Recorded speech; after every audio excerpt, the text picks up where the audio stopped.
No,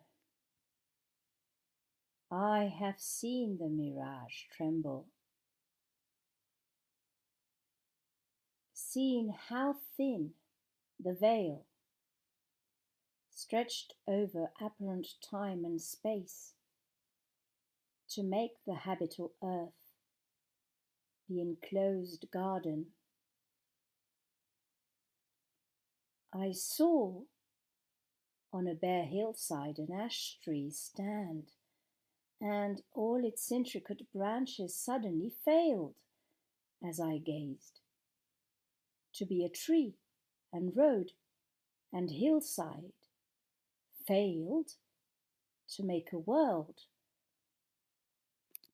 Hill, tree, sky, distance, only seemed to be. And I saw nothing I could give a name. Not any name known to the heart. What failed?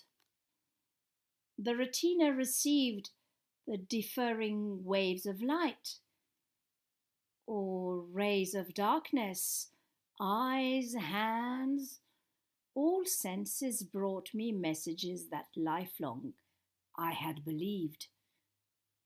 Appearances that once composed reality, here turned to dust, to mist, to motes in the eye, or like the reflection broken on a pool, the unrelated visual fragments founded on a commotion of those deeps where the earth floats safe when waves are still.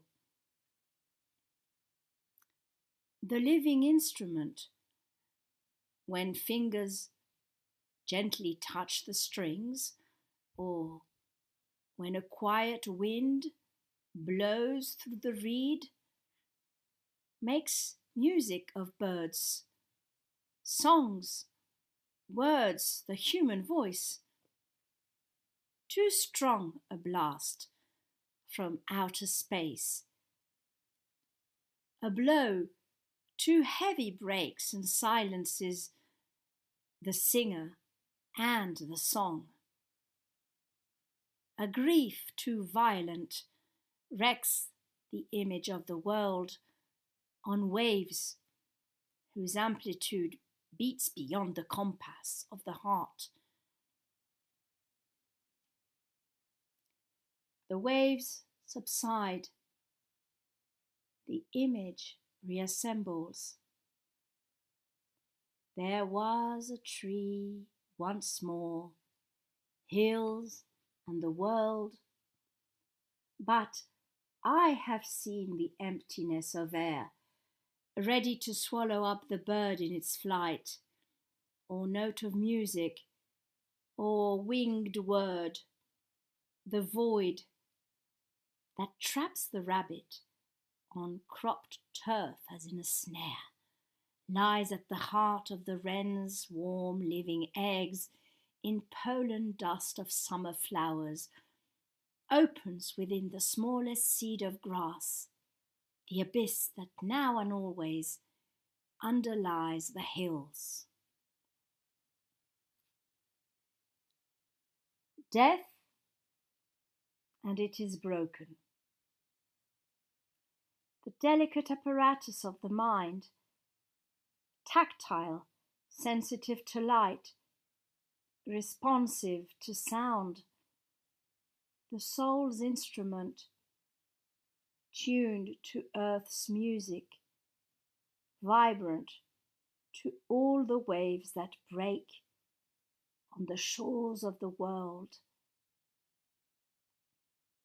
Perhaps soul only puts out a hand, antenna or pseudopodium, an extended touch to receive the spectrum of colour, and the lower octave of pain reaches down into the waves of nature as a child dips an arm into the sea, and death is the withdrawal of attention that has discovered all it needs to know, or if not all, enough for now. If not enough, something to bear in mind. And it may be that soul extends organs of sense, tuned to waves here, scarcely heard or only heard distantly in dreams. Worlds, otherwise than as stars, asteroids and suns are distant in natural space. The supersonic voices of angels reach us even now, and we touch one another sometimes in love with hands that are not hands, with immaterial substance, with a body of interfusing thought, a living eye, spirit that passes unhindered through walls of stone and walks upon those waves that we call ocean. Then I had no doubt that snowdrops, violets, all creatures, I myself, were lovely, were loved, were love. Look, they said. And I had only to look deep into the heart, dark, deep into the violet, and there read, before I knew of any word for flower or love, the flower, the love, the word. They never wearied of telling their being, and I asked of the rose only more rose, the violet more violet, untouched by time.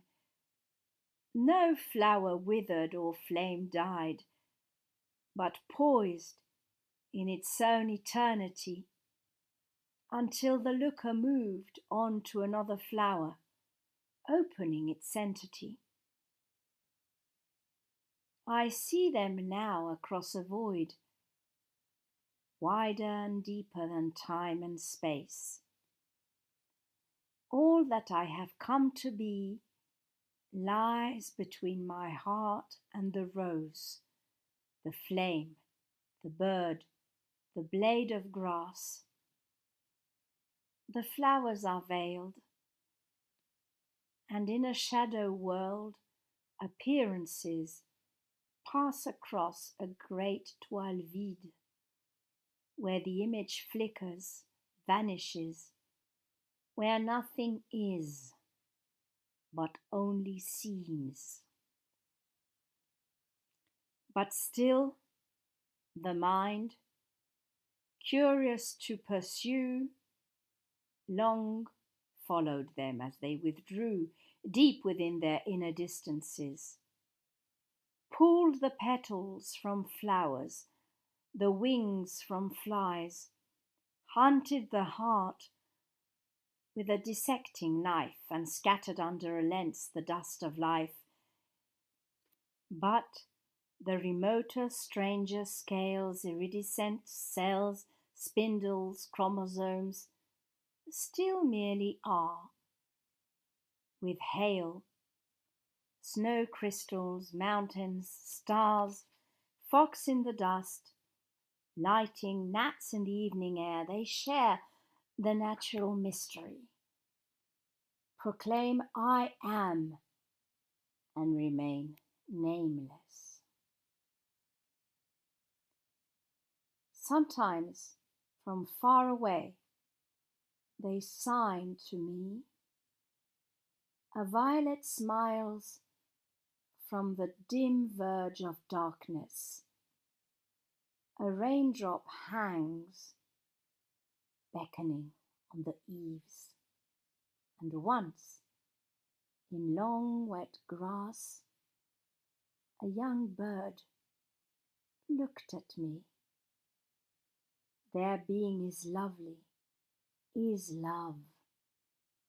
And if my love could cross the desert self that lies between all that I am and all that is, they would forgive and bless.